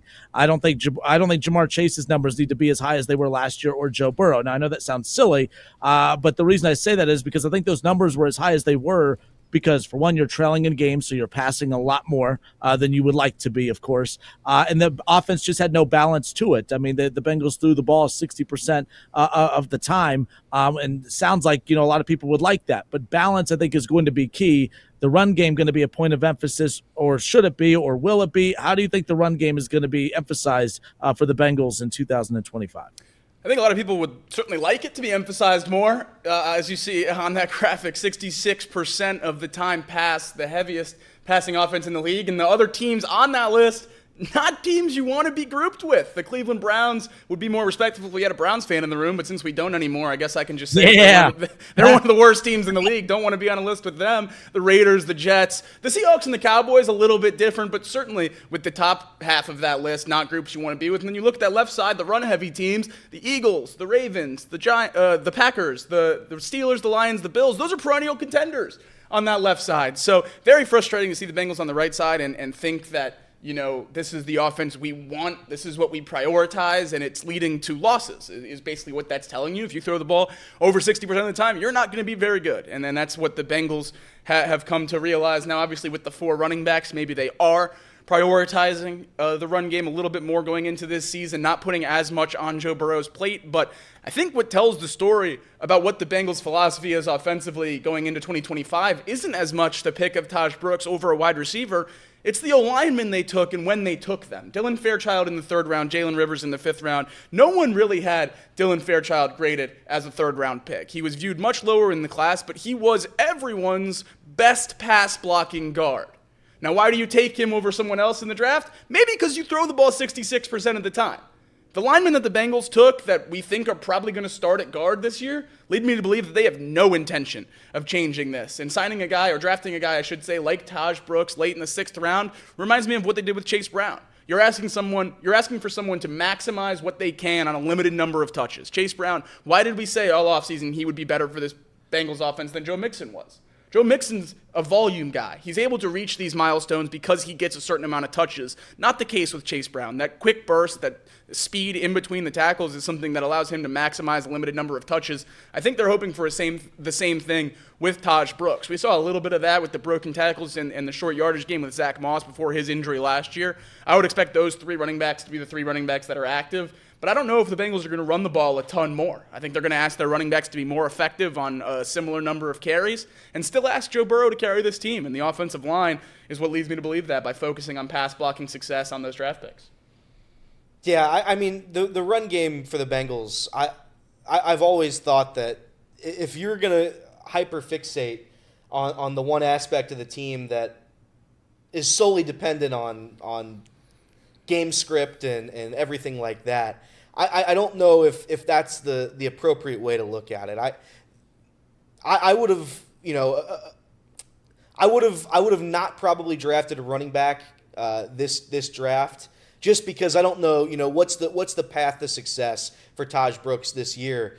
If you already have 2 running backs back there, I don't know what that battle is going to look like this offseason, but it seems to me like Taj wouldn't get a ton of touches this year. No, I think he'll be a running back too. You really think so? I think he'll be behind Chase Brown. I don't see it that way. The only thing that leads me to believe that is the details of the Zach Moss contract. The Zach Moss thing is why I'm a little concerned. I don't think P. Ryan's going to be as big of a role. I think P. Ryan's going to be inactive every week. Yeah, that's what I think as well. I think P. Ryan's not going to be a factor, but I do think Zach Moss is still going to be the guy that you brought him in last year to be. So that's fair. I just don't think the running back room is a major story. 1 year, $1.7 million on the restructured deal for Moss, only $375 guaranteed. So maybe in these next couple of months they could still move on from him. Yeah. I don't know how likely that would be after negotiating a restructure, but not a ton of money committed there to Zach Moss. Correct. And if you're able to get the production that you thought you were going to get last year out of him, I'm more than happy and have Brooks sit back a year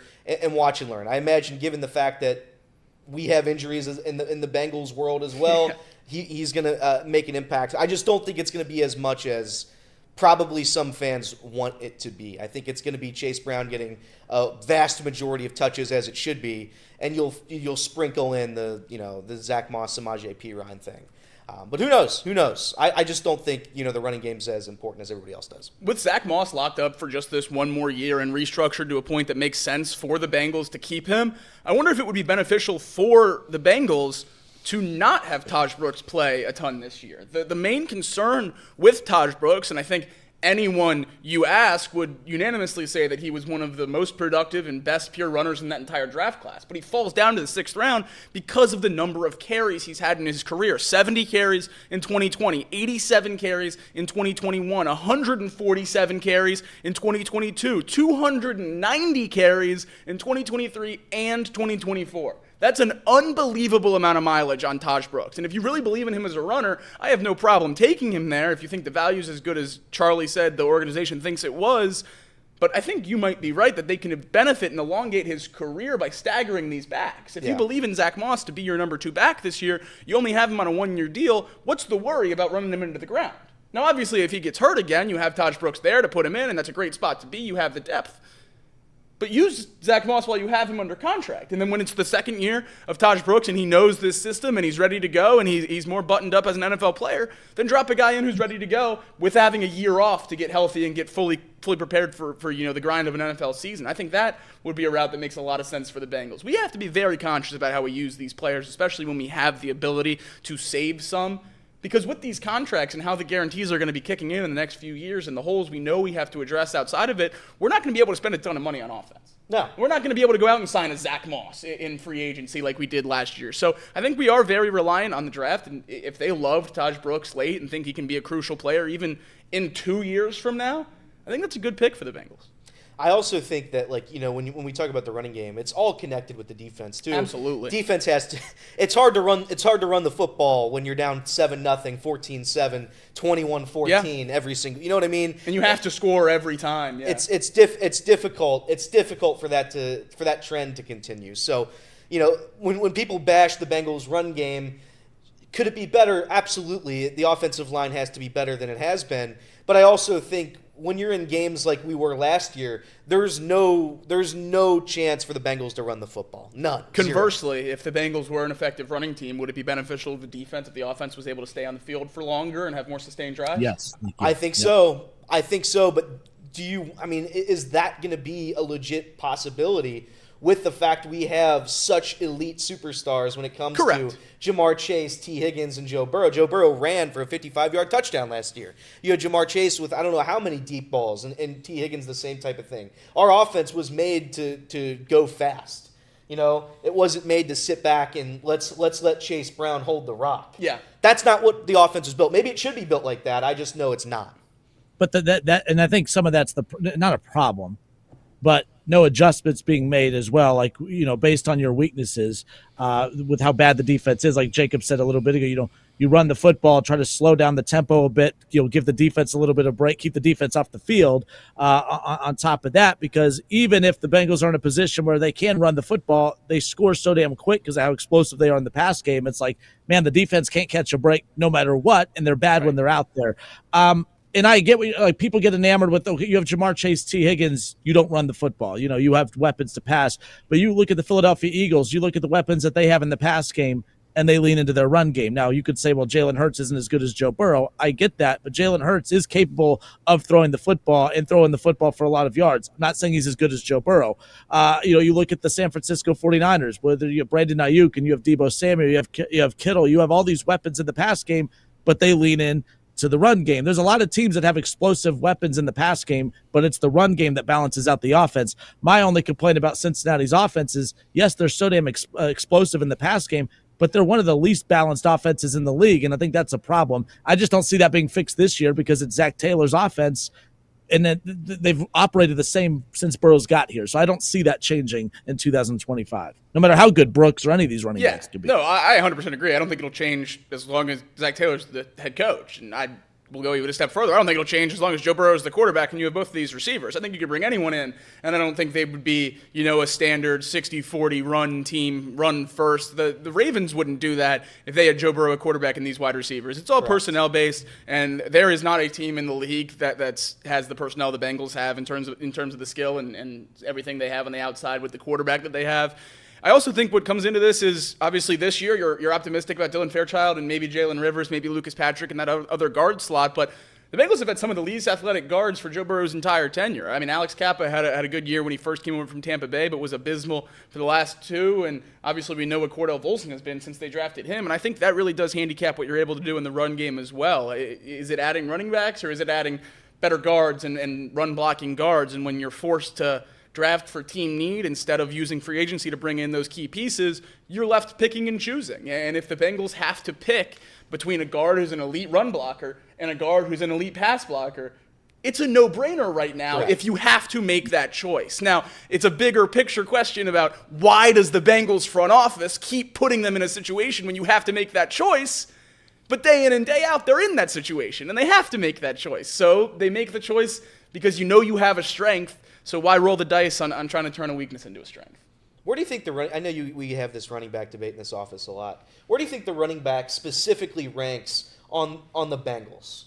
Every position, you go down position by position, position by position, where does the running back rank? It's close to dead last. It is. I mean, it's close to dead last. That doesn't mean that that running the football isn't important. That's not what I'm saying. No. For the Bengals specifically, it's to be hyper fixated on the Bengals run game when we got all this extra stuff going on outside with our wide receivers and our defense and our kicker and everything else that goes on with the Bengals. It ranks so far behind everything. So I think, obviously, offensive side of the ball, you have wide receiver in most of the O-line, if not all of the O-line, ahead of running back. Correct. Wide receiver 2, I would also say easily. Do you have wide receiver 3 above the running back? I have our tight end above it. I do too, I think. I have our tight end above it. Yeah. So, I certainly think it's towards the bottom, and now I guess the question would be, if you had an elite running back, a Saquon Barkley, a Derrick Henry, a Jahmyr Gibbs, a Bijan Robinson, does that change? Do you then use those strengths? And maybe that's the case. I also hope the Bengals are not picking high enough at any point in the Joe Burrow tenure to do that. The only way you'd be able to bring in a player like that is if you're as crafty in free agency as Howie Roseman is to build a contender and have the money to spend on a luxury piece like a Saquon Barkley. The Bengals will never be in that situation. We can all comfortably say they're not going to contort the cap in a way over the next few years to be able to bring in a $20 million running back. That's not something that's going to happen. So I don't think the Bengals will ever have an elite player at that position. Maybe Chase Brown can blossom into that over the next 2 or 3 years, and then the Bengals wouldn't be able to sign him. So you're right back in the same boat when we get out of that. So yeah, I think it's just what the Bengals do, and they kind of resign themselves to that for all of eternity this offseason when they sign Jamar Chase and T. Higgins. Charlie said something yesterday I thought was really, really interesting. We clipped it out and tweeted it. Not to transition too far off the running back conversation, but it goes up to what Jacob said. Hopefully they're never drafting that high again. Charlie said that yesterday when they were thinking about replacing Trey Hendrickson. Correct. That came into play. We're going to try to find a replacement for Trey because this is going to be the last opportunity we're going to have that replacement. Yeah. With him saying that, and with probably the Bengals thinking that in their minds, does that worsen the draft pick in Shamar Stewart? No. You don't think I think so? it makes it 20 times better. Really? Yeah. If that's truly the rationale, I think it makes it a lot better. Then the other thing he said in that same clip was that this wasn't a traits versus production thing because the players with good production were not on the Bengals board. Yeah. So that's another big caveat to this. If James Pierce and Mike Green aren't on the draft board, then you're talking about an edge rusher versus an off-ball linebacker with a shoulder injury that might keep him out to week 1. Like, that's a legitimate conversation I think is worthy of having. If Jihad Campbell was healthy, certainly seems like an easier pick there. Derek Harmon, I know a lot of people think he's more of an immediate defender on this team, but Shamar Stewart's ceiling, and we've said it the whole time, is so freaking high that if they're confident in the roster they have that they're going to be picking in the low 20s and Trey Hendrickson's not going to be here, and you think Al Golden's a good developer, everything they say about it justifies it more and more to me. Yeah. All right, off the bench, Justin Kinner, Casey McAllister, Elliot Roon, and Jacob Tissett. We have an update on our favorite topic of the day so far, Shedeur Sanders and the Falcons' fines. What we got? The numbers are what the numbers are, 250 to the team, 100,000 to the defensive coordinator, because the Falcons are listed as a repeat offender organization. They were fined $350,000 and fifth-round pick for illegal crowd noise a few years ago, $75,000 and $25,000 to the head coach for an illegal injury report on Bijan Robinson. They were fined $250,000 and a fifth-round pick last year for tampering with Kirk Cousins, and then this year, $250,000 and $100,000 for the prank call. So that's 5 years in a row with some kind of league fines coming down to the Atlanta Falcons. That would be why those numbers are where they are. They are a repeat offender, so they didn't even get a chance to defend themselves, basically. That makes sense now.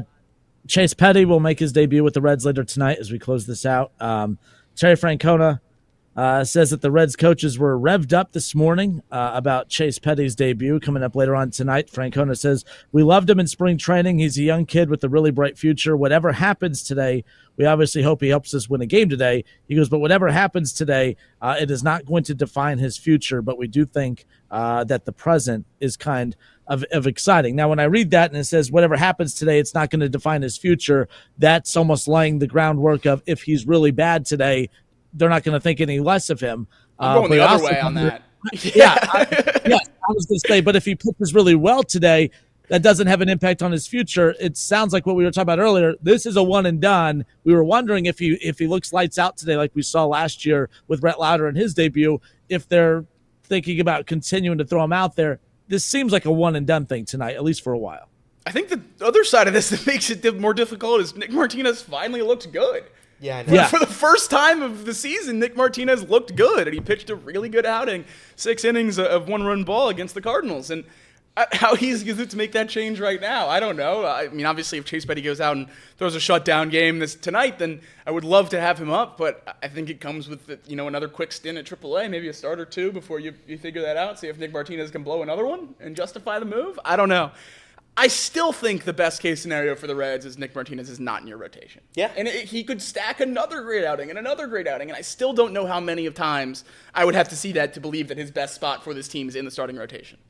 At least not as the traditional fifth starter or whatever it may be. If it's a 6-man rotation and you're going 4 innings and you're classified as the opener instead of the starter, I think there's a role for that. I just don't know about being a starter long term for the Reds when there are potentially a lot better options down in AAA. But here's the good news: there are now several good problems that the Reds have to face. With pitching and with their catchers. And that's more good problems than I would have said that we would have had the opportunity to have coming into this season. I would say it's all bad problems. I didn't know that good problems would be a thing for the 2025 Reds. There are more good problems for the Cincinnati Reds as we sit on April 30th than there are bad. And that's honestly, you know what? I'm on air. Sorry, keep going. You're good. It's a good thing. It's a good thing for the Reds. As somebody who's always a pessimist, who's always down in the dumps, to have the Reds have this opportunity right now to where things are starting to look up, I can appreciate what Nick Kroll and what Meter and what everybody else did this offseason when I certainly didn't see their vision. And again, this is dependent on Austin Hayes playing baseball. You can't just go on the IL for 3 months. And Steer getting healthy at some point. But what they've built here outside of maybe who we thought was going to be the superstars. We know Elly is.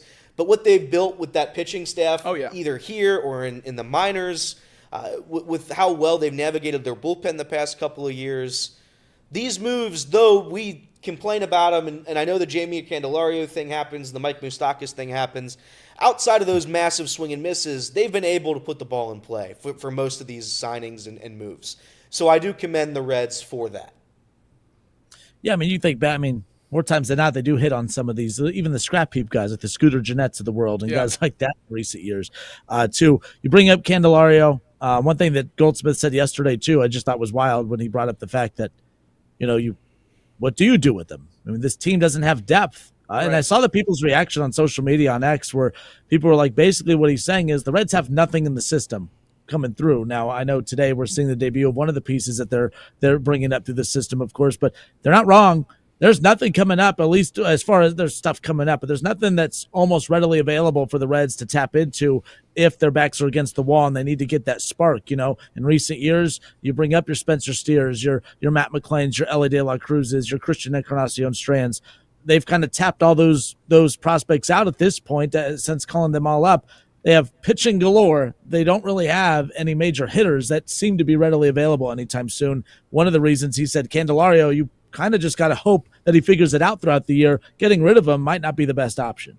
All the exciting offensive prospects the Reds have, and we saw it last year with one of the most abysmal Double-A teams we've ever seen in the history of Double-A with the Chattanooga Lookouts last season, there's a gap, and there's a pretty significant gap. Now this year, the Lookouts are one of the more exciting teams in all of minor league baseball. Sal Stewart's awesome. Cam Collier's awesome. We know the pitchers that have been there. Chase Burns just got there now.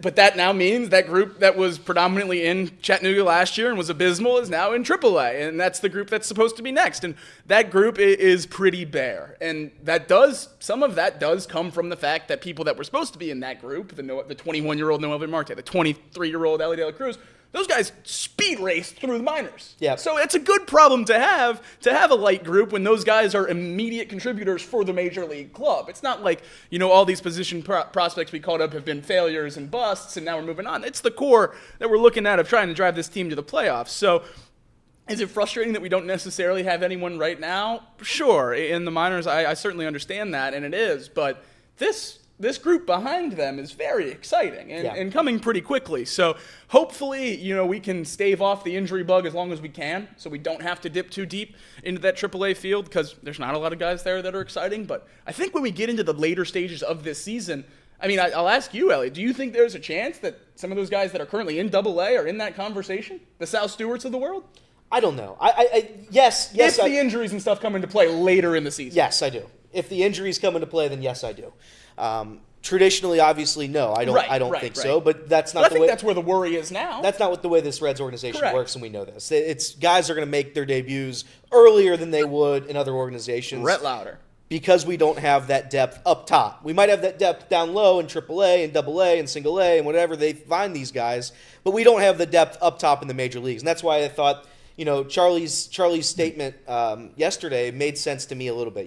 We can give up on Jeimer Candelario and we can say he's terrible and we can say that contract is lost and we don't want to see him anymore. But, is that option worse than what we could get in AAA, AA, single A at some point during the season? I don't know. I would venture to say that Jeimer has been so horrible that you need somebody else just to at least try something different. Right. Clearly that's what's going on now. I don't want to call it the phantom IL. I don't want to say that it's not a real injury. But certainly it's coming at a time where he hasn't played baseball a lot in the last week and a half. And it's all kind of coming together to where, okay, we're going to give Jeimer a break and see what happens. It's a lot of money on the books right now there.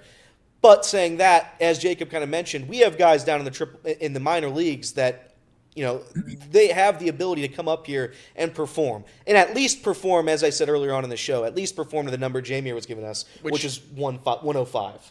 We went over it yesterday, but we can bring it up again. Let's pull up the team batting stats or the player batting stats across all of the Major League Baseball. Well, great when you pull it up originally. Gavin Lux right there, third overall in average in the entire league, best in the National League. But let's sort that the other direction. Oh, boy. Jeimer Candelario batting 113. Ranks 174th, last among qualified hitters in Major League Baseball. Again, that's a 113 batting average. Elliot, do you want to guess what the second worst batting average in Major League Baseball is? Again, Jeimer Candelario is hitting 113. Surely it's close, so let's say 125. How about 145? Yikes. Wow. Not great. Who is it? It is Josh Bell. Josh Bell. Well, hold on, we're not done yet. Let's sort by OBP. Lourdes Gurriel did not get on base yesterday, so he has fallen to last in Major League Baseball, which makes this slightly less fun, but right there, second to last. Don't you guys worry. 173rd, Jeimer Candelario with an OBP of 198.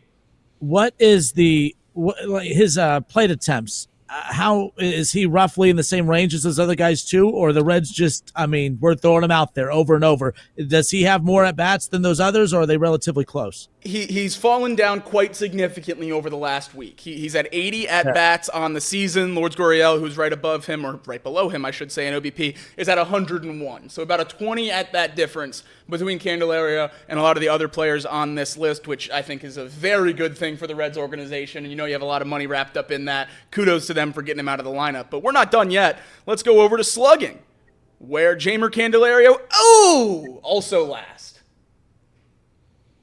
Do you think we lost that contract? Maybe. So I said this on yesterday's show. I didn't think anybody could be worse than Moose, but congratulations. He's congratulations. When the injury report came out, I rolled my eyes at it right away. Like, I don't know if he's actually injured or not, but I will say, and I don't want this to sound cold, but I kind of hope that there was an injury that was leading to this, right? Because if there's an injury and you can improve that injury, then maybe there's a reason. But, like, if there's not an injury, that's scary because, yes, the Reds have already lost that contract up to this point. Maybe there's a way to salvage it if he's truly hurt and can and get better and heal and come back and return to what we had hoped that he could live up to. But I don't want to – I'm not happy he's hurt or I'm not wishing any injury on him. But I do hope that this is a real injury. I know that sounds silly. I hope it's an injury that has led to this because at least, you can heal up and get better and maybe return to form. If this is just a phantom injury to write him off, that's disappointing, and you hope the best for him, that he could resurrect his career at some point. We just hoped it would have been here. I do hope it's an injury. I hope it's an injury that he could heal from and come back from at some point this season and help this team. But that's just not good. Everything you just went through, I mean, that is the one of the worst hitters in all of baseball, not just for the Reds, in all of baseball. 80 at-bats, 30 strikeouts. 30 strikeouts in 80 at-bats. It's unbelievable. How much has this Reds team been bailed out by Noelvi Marte remembering how to play baseball? Yeah, they've been saved a little bit. And we knew it. We knew it all along. We knew Noelvi Marte would be great. I know that's sarcasm, but someone in this triple box did not sell Noelvi Marte stock and actually bought all of Elliot's. That's true. He bought all mine. But I bought again. On air, I made him sell me all of his Noelvi stock. I've bought it all back though. I didn't sell it. No, not from you. From other people. From other people. I've just got it at a worse price. He's awesome, man. He's awesome, and this I think is another chapter in the Jeimer Candelario discussion, right? What's the best case scenario for the Reds at this point? It's not Jeimer Candelario being your everyday third baseman. The best case scenario is 21-year-old, 22-year-old Noelvi Marte is an elite third baseman for the next decade. So even in the perfect Reds world, you don't want Jeimer Candelario at third base. I know he can DH, I know he can play first, I know there's other chapters to this discussion, but that certainly makes it a little bit easier to have him on the bench and eat that money. If Noelvi Marte's out there hitting 400. It certainly does. Noelvi at third, Elliot short, McLain at second, my guy Stephenson at first. I mean, my God, this would be unstoppable. There you go. The dream is the Reds put money into this outfield at some point. You put Steer at first. Yes. Ideally. I mean, one dream. Now, novel idea, sign outfielders to play the outfield. That's what I would do. Personally. Good news is Callihan's been an outfielder his whole life, right, Jacob? Well, did his life start this year? No. That graphic that the Reds posted, that said outfielder, right? Yeah, it did. No, I don't think so. It was just a mistake. It was an error. I think if Stephenson, what was the word you used? He wanted to be a leader or something. If he wanted to be a leader, he should go play left field. He could go play left field. Wherever he needs to go. There you go. Where are you going to go? Where are you going to go? Left field? First base? Nothing says I'm going to get extended with a big contract like a catcher/left fielder. I think it's Don Marsh, right? Positionless baseball. All right. That wraps it up for us today. We'll do this again tomorrow. Hopefully we're talking about 2. Don't lose both. Don't kill momentum with losing both. Don't lose both. Please don't lose both. It feels like you lose 3 if you lose the 2. Yeah. When you lose both these today, you lose the series. Correct. All right. Well, Reds go for 2 more wins today, looking to extend their win streak to 7-8. We'll see if they can do it. We'll talk about it tomorrow. Until tomorrow, off the bench, 1410 ESPN Radio, Chatterbox Sports on YouTube. Box lunch coming up. Boom.